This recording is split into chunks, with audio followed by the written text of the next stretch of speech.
Aged care in Australia is at a crossroads. By 2023, nearly twice as many Australians will need aged care services compared to today. Not only will more Australians need care, they'll be demanding a greater say in how that care is provided. Today's arrangements aren't sufficient to meet the needs of tomorrow.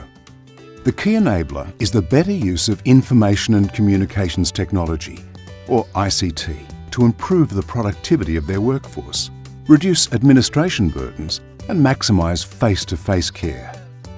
By harnessing the power of technology, the entire industry can continue to provide high-quality care more affordably and allow more people to remain in their homes for longer. The key is to think big, start small, and scale rapidly. Aged care providers should start by critically evaluating their current ICT capabilities.